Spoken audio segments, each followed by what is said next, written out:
अकबर को शिकार का बहुत शौक था। वे किसी भी तरह शिकार के लिए समय निकाल ही लेते थे।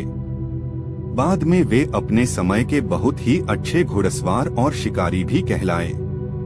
एक बार राजा अकबर शिकार के लिए निकले। घोड़े पर सरपट दौड़ते हुए उन्हें पता ही नहीं चला और केवल कुछ सिपाहियों को छोड़कर बाकी सेना पीछे रह गई। शाम घिर आई थी। सभी भूखे और प्यासे थे और समझ गए थे कि वो रास्ता भटक गए हैं। राजा को समझ नहीं आ रहा था कि वह किस तरफ जाएं। कुछ दूर जाने पर उन्हें एक तिराहा नजर आया। राजा बहुत खुश हुए। चलो अब तो किसी तरह वे अपनी राजधानी पहुंच ही जाएंगे, लेकिन जाएं तो जाएं किस तरफ? राजा उलझन में थे। वे सभी सोच में थे, किंतु कोई युक्ति नहीं सूझ रही थी। तभी उन्होंने देखा कि एक लड़का उन्हें सड़क के किनारे खड़ा घूर रहा है। सैनिकों ने यह देखा तो उसे पकड़कर राजा के सामने पेश किया। राजा ने कड़कती आवाज में पूछा, ऐ लड़के, आगरा के लिए कौन सी सड़क जाती है?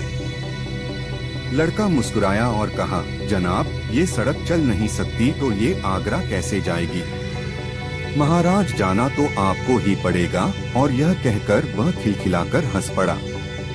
सभी सैनिक मौन खड़े थे।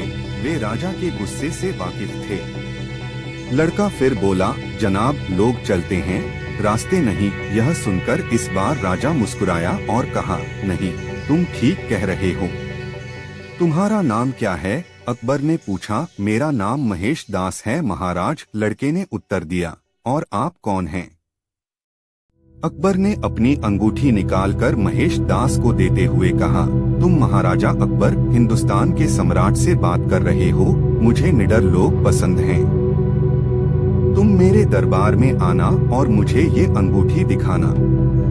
ये अंगूठी देखकर मैं तुम्हें पहचान लूंगा। अब तुम मुझे बताओ कि मैं किस रास्ते पर चलूं ताकि मैं आगरा पहुंच जाऊं। महेश दास ने सिर झुकाकर आगरा का रास्ता बताया और जाते हुए हिंदुस्तान के सम्राट को देखता रहा। इस तरह अकबर भविष्य के बीरबल से मिले।